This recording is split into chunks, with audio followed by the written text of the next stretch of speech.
Yan, hello, hello, hello. Magandang gabi po sa ating lahat. Yan, purihin po ang Diyos at tayo po muli ay sama-sama ngayong gabi. Yan, good evening, Kuya Virgil. Ayan, so shout out to you at maging sa mga magjo-join for tonight. At purihin po ang Diyos sa buhay ng bawat sa atin, buhay po ninyo at patuloy po na pagpalain tayo ng ating Diyos sa gabi pong ito, no? So again, ay welcome po natin ang bawat isa. Magandang gabi, magandang umaga, or maybe magandang hapon sa bawat isa po sa atin. Kung anumang oras kayo naroon o saan kayo lugar naroon, ay pagpalain kayo ng Diyos. Dalahin ko po na maranasan po ninyo ang patuloy na pag-iingat at pagpapala ng Diyos sa inyong buhay. So, salamat po na ngayong gabi ay sama-sama po tayo para po sa ating podcast for tonight. So, again, welcome brothers and sisters in Christ sa ating Global Harvest Goshen Ministry Real Life Issues, kung saan ay pag-uusapan natin muli ang usapang pera, no? Series about usapang pera, pero puso po ang direksyon. So, muli po, ito po ang inyong pong lingkod, Pastor Edric. At excited ako sa topic natin tonight, no? Ang title natin ay Utak, Negosyo, Puso, Kristiyano. Yan, no? Utak, Negosyo, Puso, Kristiyano. So, tanong natin, paano nga ba tayo magninegosyo, magbi-business, no? Sa paraang hindi lang tayo kumikita, kundi nakapagbibigay pa po ng liwanag at pagmamahal sa ating Panginoong Kristo. So again, I hope and I pray makatulong po sa atin ito pong podcast po na ito, lalo na po kayo na may mga negosyo, business, or tinatawag nating mga either online or physical na mga business po natin. So, or preparation din po, no? Preparation sa nagpaplano kang mag-business or bivocational, no? Marami akong mga kilalang mga pastor, no? Lalo na mga missionaries na may mga bivocational na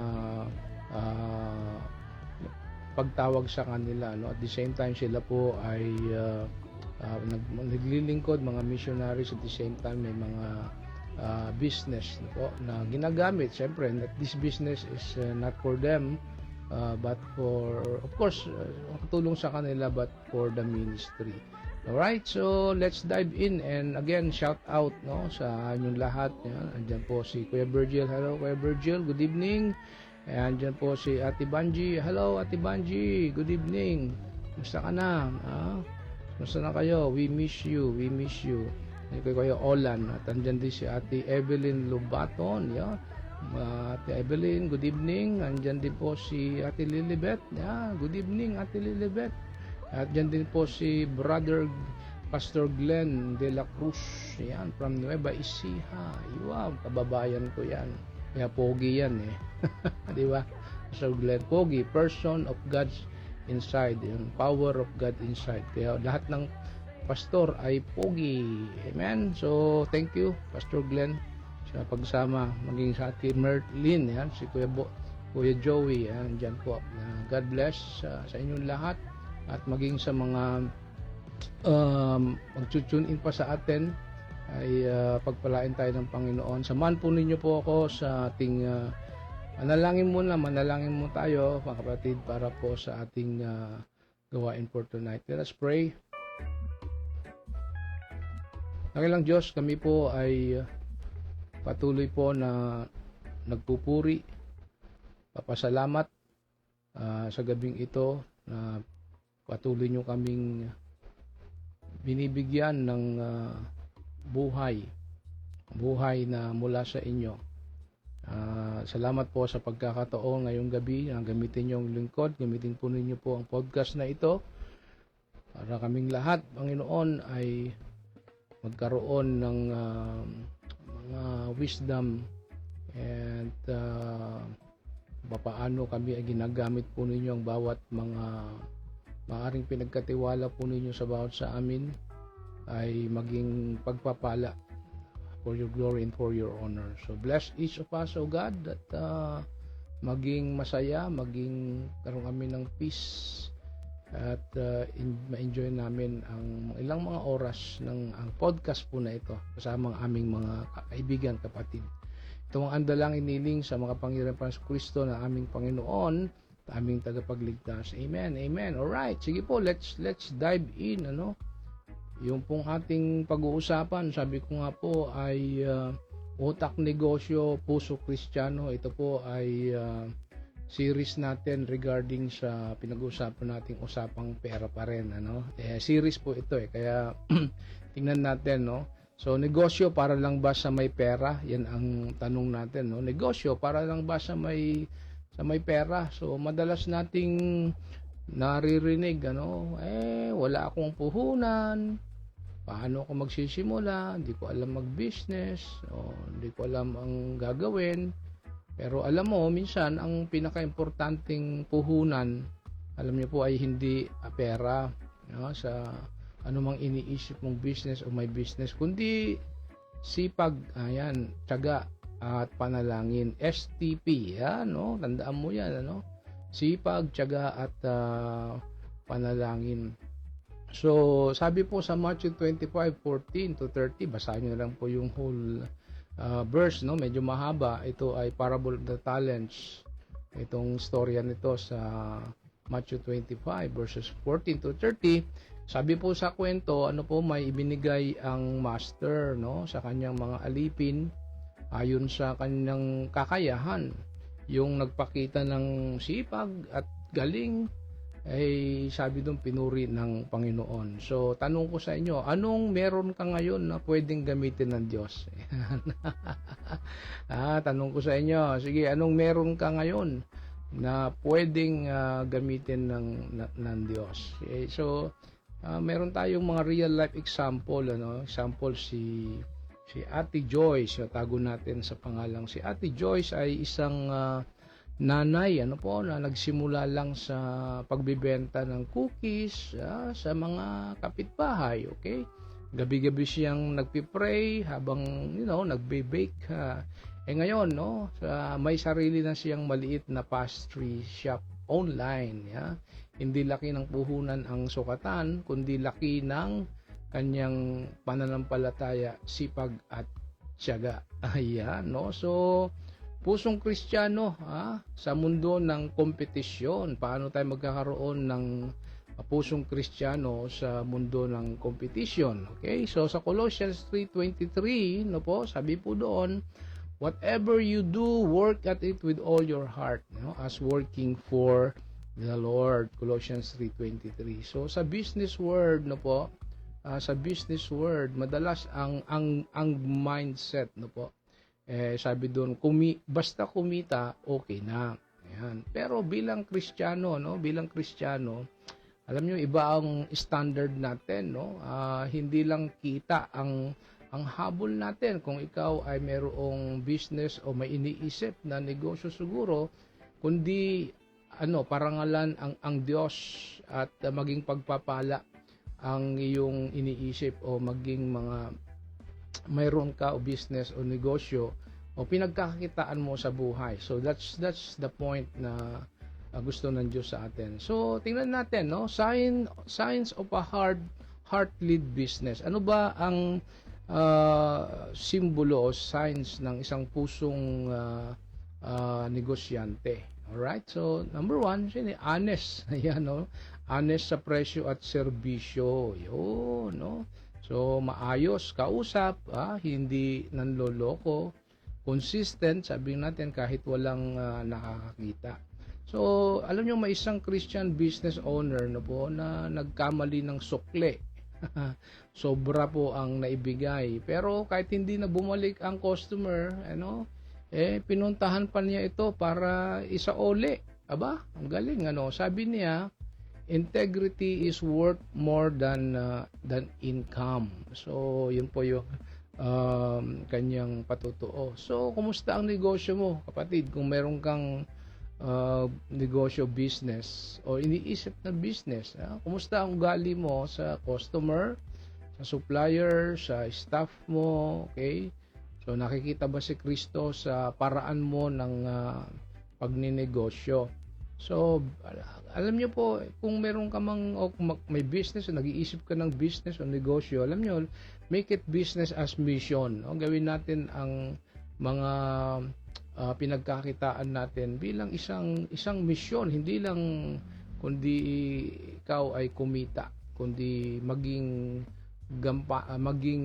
platform ng iyong negosyo o business as your mission. Ano ibig sabihin nito? No, hindi mo kailangan maging pastor para makapaglingkod sa Diyos.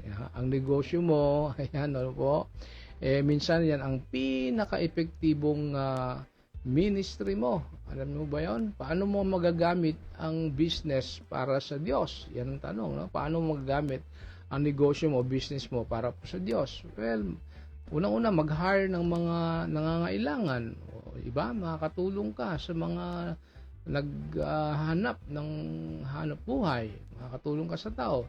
So, pagbibigay ng tapat na serbisyo, no? Pagiging blessing, no? sa community. Alright? So, pag-support at sa church as mission. Yan ang maganda, pag-support sa church at mission kapag ikaw ay may business negosyo. So, gawin mo siyang mission-oriented. Okay? So, sabi ko po kanina, meron kaming mga manggagawa na mga pastor, ang tawag sa bivocational. Ibig sabihin, naglilingkod sila, nagpapastor sila, nagmi-ministry. At the same time, ay may mga business, no? May mga negosyo, o may mga hanap buhay.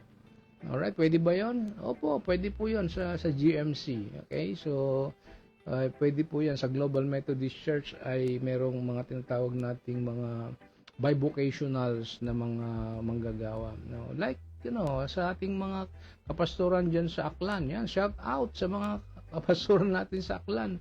Alam mo, nag-uusap kami, nagkukwentuhan kami tungkol sa kanilang buhay.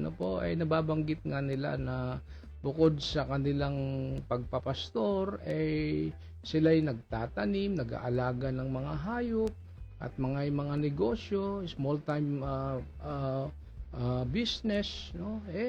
Para hindi lang sa kanila, kundi para po sa pagmimisyon, makatulong sa kanilang mga congregation. So imaginein mo 'yon. Kaya maganda na kung may business ka, gawin mo itong platform as your mission field to bless people, to bless the church, and even to bless the workers. So kaya salute ako, so to all of you na mga bivocationals na kapwa ko manggagawa, hindi madali po 'yan, pero I pray na gamitin ng Panginoon ang inyo pong mga bivocationals, even yung inyong mga nabuhay. Alam nyo nga po, medyo nalungkot ako nung kailan ba yun, nung nagkaroon po ng flash flood sa kanila, dahil sa bagyo.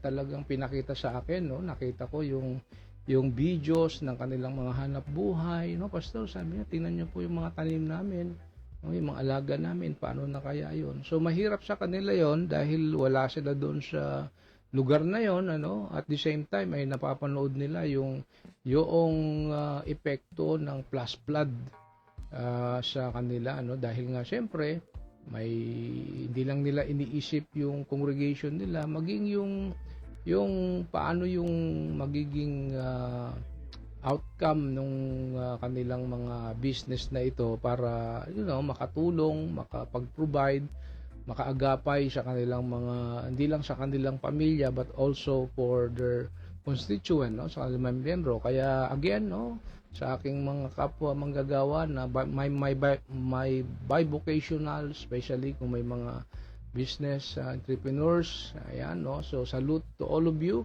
Yan, at gamitin kayo ng Panginoon. God bless you more. And I pray na magkaroon kayo ng mga business destiny connection, financial destiny connection, no? Para masuportahan ang inyong mga negosyo, inyong mga businesses to expand, no? Para maparangalan ang Diyos, at the same time ay mabless ninyo ang inyong mga congregations. Okay? So yan po, ano po? So all right. So sabi po sa Proverbs 11:1, okay? Wala daw akong sound, sabi ni Ate Telma. Ate Telma, baka mahina ang inyong volume. Lakasan ho niyo, todo niyo yung volume niyo, Ate Telma. Do kaya gamit ho kayo ng headset. Ako gumagamit po ako ng headset para marinig ko. Sige po, para po mas clear po yung sounds po ninyo. Meron naman daw pong sounds, Ate Telma. Baka paki-check niyo lang po yung sounds ng cellphone nyo o yung laptop gamit po ninyo. Alright, sige po. Gusto ko pong basahin ito pong Proverbs 11:1. Ano po? Sabi diyan, "The Lord detests dishonest scales, but accurate weights find favor with Him." So, ibig sabihin po dito sa text na ito, sa inyo na mga may negosyo, mga may businesses na ayaw ni Lord sa pandaraya. Yan pong sinasabi, ano po. Lalo na kung ito'y ginagawa sa negosyo o sa pakikitungo sa kapwa. Ang sinasabing dishonest scales ay tumutukoy po sa mga panluloko, para makalamang, makadaya, makagoyo, makaisa, sabi nga nila, gaya ng pagsisinungaling, paghuhot-hot, sabi nila, sorry pero hindi patas na trato. So pero kung tapat ka, 'di ba? Kung tapat ka, patas ka at totoo sa ginagawa mo, doon natutuwa ang Diyos. Okay? Doon natutuwa ang Diyos. So in short, walang blessing sa pandaraya, panloloko, okay? Pagsisinungaling sa iyong mga business o negosyo. So, in short, may pabor ng Diyos sa pagiging tapat. Yun naman, no? So, walang blessing sa pandaraya, pero may favor sa Diyos sa pagiging tapat po natin. Amen? So, ibig sabihin po, mahalaga kay Lord, no po, ang katapatan kahit po sa presyo, sukatan at kita. No? Ang prayer nga natin Lord, gamitin mo ang negosyo ko, ang business ko, para hindi lang ako makinabang, kundi para rin makabless at makapagdala ng liwanag sa iba. So yan po ang napakaganda na maging mindset natin, no? Sa panahon na tayo po ay may mga business o negosyo, okay? Mabless ang atin ang puso ng Lord at makapagdala ng liwanag sa iba sa pamagitan ng iyong negosyo o paghanap buhay. Alright, so ito po yung mga practical tips for Christian entrepreneurs, no? Ano yung mga tips natin, no? Si Pastor Ramina, hindi nga entrepreneurs ang tawag, Godtrepreneurs. Yan, tayo ng mga Christian, tawag daw natin sa entrepreneurship is God's entrepreneurship. Yun, no? Bagong maganda yung word niya, Pastor Ramina, no? God's entrepreneurs. Yan, Christian Godtrepreneurs. So, ano ibig sabihin nito? Number 1, ano yung ating practical tips for Christian Godtrepreneurs? Number 1, pray for wisdom daily. Yan, no? Hindi lang skills ang kailangan, kundi guidance ng Holy Spirit. Amen? So, araw-araw, kailangan nating humingi ng karunungan mula sa Diyos. Hallelujah, di ba? Oo, mahalaga ang galing, talino, at experience, pero hindi sapat yun kung wala ang guidance ng Holy Spirit. Tama, di ba? Ang tunay, no, ang tunay na tagumpay ay hindi lang galing sa kakayahan mo, kundi sa direksyon ng Diyos, no, sa bawat desisyon ng iyong buhay. So, ibig sabihin po, magaling ka nga, pero kung mali ang desisyon, sayang, no po? So, matalino ka nga, pero kung wala kang spiritual discernment, pwedeng mapasama. Kaya araw-araw, no, unahin si Lord, alright, sa panalangin at humingi ng kanyang ng wisdom. Okay? So sa James chapter 1 verse 5, sabi doon, if any of you lacks wisdom, you should ask God. Yes, you should ask God.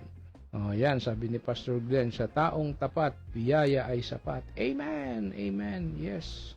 Sa taong tapat, biyaya ay sapat. Yan, ganda ng comment ni Pastor Glenn. Sige, comment pa more kayo at babasahin ko yung inyong mga comment. Number 2, no, anong practical tips for Christian God-entrepreneurs. Yun, okay, have clear boundaries. Ayan po, ang pangalawa. Have clear boundaries. Okay? So, huwag hayaang kainin ng negosyo ang time mo sa pamilya. Ayan, naku po, ayan, no? So, at sa Panginoon. Okay? Importante po ang negosyo, ang business, or bivocational na mga ginagawa natin. Pero mas mahalaga pa rin ang relasyon mo sa pamilya, alright? At kay Lord. Okay? So, kapag walang, boundaries, pwedeng kainin ng iyong trabaho, ng iyong business, ang buong oras mo, okay? Hanggang sa, mawalan ka na ng time sa pamilya mo, sa asawa mo, sa anak mo, at lalong-lalo na higit sa Diyos. Okay? So, ibig sabihin, hindi po healthy yun. At hindi rin po ito ang disenyo po ng Diyos para po sa atin. Alright? So, ibig sabihin, okay, may oras sa trabaho, okay, pero dapat may oras din sa pamilya. Tama? No? Okay? Kumikita ka nga, alright, pero kung nawawala ang relasyon mo kay Lord, talo ka pa rin. Alright? So, ang totoong tagumpay po ay may balance. Yan, no? Gustong-gusto ko yung word na balance. No? So, sabi nga Rick Warren sa kanyang librong Purpose-Driven Life, no? A balanced life is a healthy life. So, lahat dapat binabalanse, no? Sa lahat, okay? Ang totoong tagumpay, ulitin ko, ay may balanse o balance. May kita, may pamilya, may intimacy sa Diyos. Alright? So, alam na natin yon, okay? So, that's number 2. Have clear boundaries. Alright, so number 3 na practical tips for Christian God-entrepreneurs. Alright, I serve people, not just sell. Okay, so serve people, right, not just sell. Anong ibig sabihin po nito? Ang customer po ay hindi lang numero. Okay, tao sila na mahal ng Diyos. So ibig sabihin po sa entrepreneurship o God-entrepreneurship, hindi lang dapat bentahan ang goal, no, kundi maglingkod. Right? Ang bawat customer po ay hindi lang sale o target, no? Kung totoong tao na may kwento, may pangangailangan at mahal na mahal ng Diyos. Kaya kung Kristiyano ka, ang approach mo sa negosyo ay dapat may puso, my heart. Amen, my heart. Okay? Hearty. Ayun po, my heart dapat sa pagninegosyo. So, hindi lang para kumita, alright, kundi para magbigay halaga sa tao. So, ibig pong sabihin, don't just aim for profit, okay? Aim to be a blessing. Amen? So, don't just aim for profit. Aim to be a blessing. Sabihin mo dyan, lagay mo, I want to be a blessing. Amen? So, kapag naglilingkod ka ng may malasakit, alam nyo, mas nakikita nila si Jesus sa iyo. Wow! Hallelujah! No? Nakikita ng tao si Jesus sa iyo in terms of your malasakit o paglilingkod through your business or your negosyo or engaging in entrepreneurship. So, kapatid, kaibigan, no? Ang negosyo mo ay pwedeng maging ministry. Yan, okay? So, paano? Kung puso ang puhunan mo, tingnan mo, sabi sa inyo, hindi lang pera ang puhunan, no? Pwedeng puhunan ang puso, no? Philippians chapter 2 verse 4, sabi doon, let each of you look not only to his own interest, but also to the interest of others. Okay, so yan po yung number 3. Number 4, practical tips for Christian entrepreneurs or Godtrepreneurs. Honor God in all things. Ayan, okay? Honor God in all things. So sa bawat desisyon, no, Lord, ikaw ba ang naluwalhati dito? Alright? So bilang Kristiyanong negosyante, ang goal natin hindi lang basta kumita o magtagumpay, kundi maluwalhati si Lord, ma-bless natin ang puso ni Lord dahil sa ating mga business, no? Sa lahat ng ginagawa natin, sa bawat desisyon, maliit man o malaki, dapat tinatanong natin, Lord, ikaw ba ang napaparangalan dito? Alright, so hindi lahat po ng maganda ay kalooban ng Diyos. Kaya dapat laging, nakasentro po ang puso natin sa pagsunod po sa Kanya. Amen? Amen. Hallelujah. So, ibig sabihin, hindi lang will this work, kundi will this glorify God? Okay, so kung hindi si Lord ang naangat, baka hindi yan worth it. Okay, so kapag siya ang sentro, kahit maliit tingnan ng iba, malaki sa langit. Di ba? Okay, so 1 Corinthians chapter 10 verse 31, sabi doon, so whether you eat or drink or whatever you do, do it all for the glory of God. Nakita po ninyo, kahit kumakain, umiinom, o ano mang ginagawa nyo raw, okay, o kung kayo nagninegosyo, meron kayong mga online na mga businesses, okay, applicable itong 1 Corinthians 10:31. Okay, so sabi doon, so whether you eat or drink or whatever you do, do it all for the glory of God. Kahit anong gawin mo, sabi diyan sa 1 Corinthians 10:13, kahit kumain, uminom, magtrabaho, magnegosyo, mag-aral o makipag-usap, o gawin mo ito para sa kalwalhati ng Diyos, o maglingkod sa iyong pamilya, hindi lang sa simbahan. Alam niyo po 'yon, no? Hindi lang sa simbahan dapat mawalhati si Lord, kundi saan? Sa araw-araw mong pamumuhay. Kaya yan po yung ibig sabihin, no, na walang maliit na bagay kapag ginagawa mo ito para kay Lord. Alright? So, ang simpleng gawain po ay nagiging makabuluhan. Alam niyo po ba yun? No? Kapag ginagawa mo ito ng may pusong sumasamba. Amen. Hallelujah.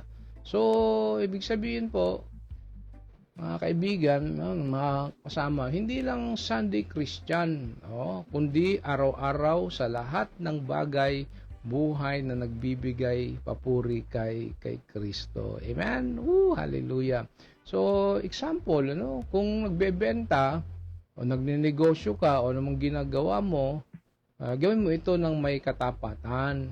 Okay? Kung naglilinis ka, okay, gawin mo ito ng buong puso. Kasi sa bawat kilos, ayan, tandaan mo, si Lord ang audience mo. Okay? Amen? So, sa bawat kilos, anumang ginagawa mo, hanap buhay mo, negosyo mo, pag-aaral mo, ministry mo, anuman, sabi doon sa 1 Corinthians 10:31, okay?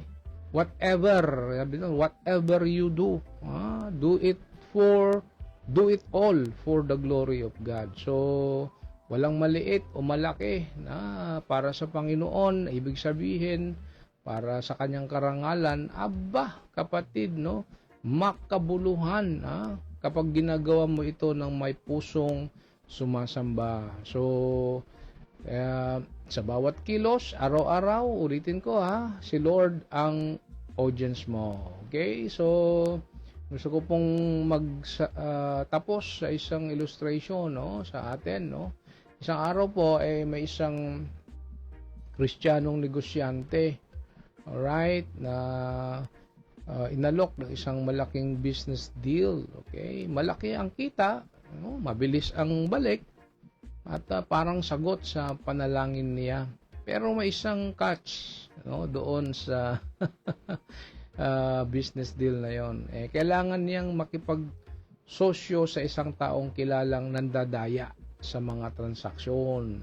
Yon, okay? That's the problem. So, nag-isip siya itong Kristiyanong negosyanteng ito sa isang malaking business deal. Nag-isip siya. Sabi niya sa sarili, opportunity to. Sabi niya, opportunity to. Baka ito na yung breakthrough ko, sabi niya, no? Pero habang nanalangin siya, may bumalik na tanong sa isip niya.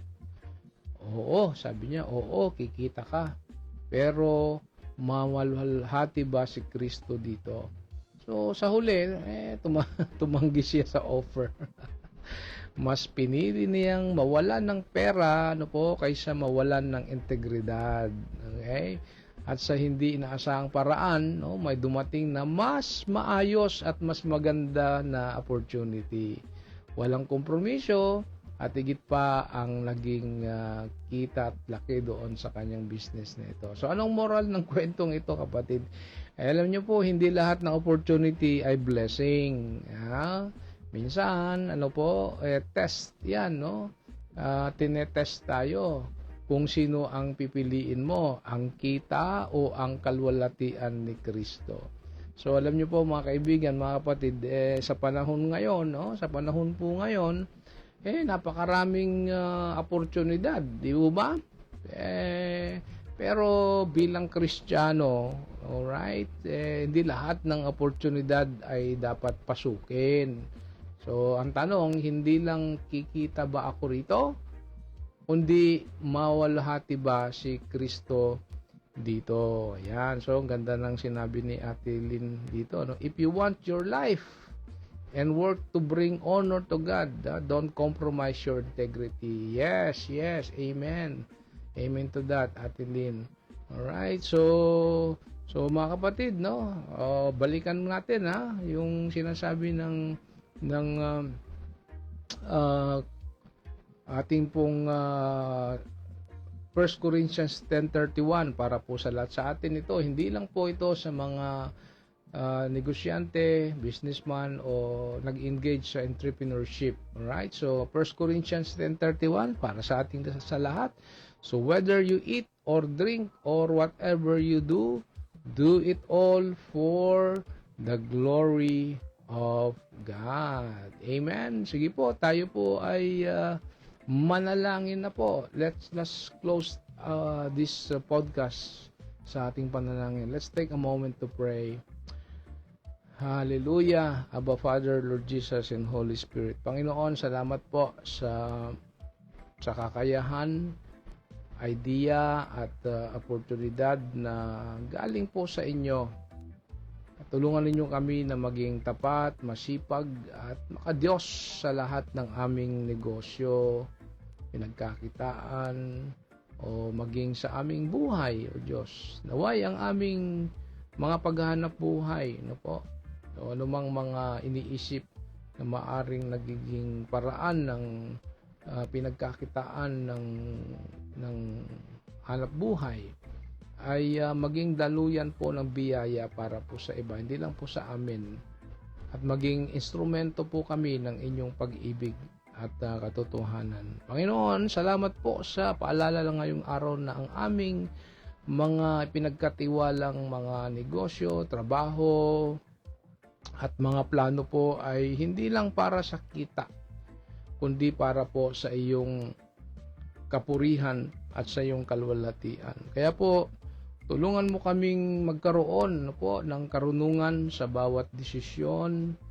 ng disiplina po sa aming mga hangarin, at ng malasakit po sa mga taong aming pinaglilingkuran. At bigyan mo po kami ng tamang balance ng aming buhay, pagbabalanse sa lahat ng aspeto po, sa aming pamilya, sa aming mga mahal sa buhay, sa aming mga ministeryo, at higit sa lahat sa inyo. Okay? Tulungan mo kami na maging balanse po ang lahat ng ito sa aming buhay araw-araw, na hindi po kami ma-overwhelm mga bagay na maaaring hindi namin po napapansin o nabibigyan ng pagpapahalaga ang ilang mga bagay. Kaya habang kami nagsusumikap, O Diyos, hindi namin makakalimutan unahin ka, hallelujah. Mahalin ang aming pamilya, paglingkuran ang aming pamilya, at maglingkod ng may puso po sa inyo, O Diyos, at sa aming kapwa. Gawin mo pong daan, ang aming mga hanap buhay, negosyo, mga entrepreneurship o mga bivocationals para magpahayag ng iyong kabutihan po sa iba. Naway maging tapat kaming tagapangasiwa po ng lahat ng biyayang ipinagkaloob mo at ipagkakaloob mo pa po sa amin, at gamitin mo po kami bilang liwanag po sa mundo na aming ginagalawan. Ito po ang aming dalangin, hinihiling sa makapangyarihang Kristo na aming Panginoon at aming tagapagligtas. Amen and amen. Sige po, atin pong tanggapin ang pagpapala ng ating Diyos, mga kapatid. At ngayon, habang ikaw ay nagpapatuloy sa ating buhay, sa iyong trabaho, sa iyong negosyo, sa iyong pag-aaral, sa iyong ministeryo, naway samahan tayo ng karunungan ng Diyos, ang presensya ng Banal na Espiritu, ang magbigay sa atin ng mapagpakumbabang puso at bukas na palad, at ang puso ni Kristo ang maghari sa bawat bahagi ng buhay mo. Maging tapat ka, kapatid, kaibigan, magpakumbaba at bukas palad, bukas puso sa lahat ng bagay, maliit man o malaki, naway si Kristo ang makita at malwalhati. Pagpalain ka ng Diyos sa isip, sa puso at sa gawa. I bless you now in the name of the Father and of the Son and of the Holy Spirit. Amen and amen and amen. Yes, salamat po. Thank you muli sa bawat po sa inyo na nandyan, listeners and viewers ng ating pong Global Harvest Goshen Ministry Real Life Issues, usapang pera. Magnegosyo ka ng may talino, kapatid, pero huwag kalilimutan na mas mahalaga ang puso. So, utak negosyo, pero pusong Kristiyano. So, hanggang po sa sunod na episode, ito po ang inyong pong lingkod, Pastor Edric Anchata. God bless and keep shining for Jesus. Shalom and God bless everyone.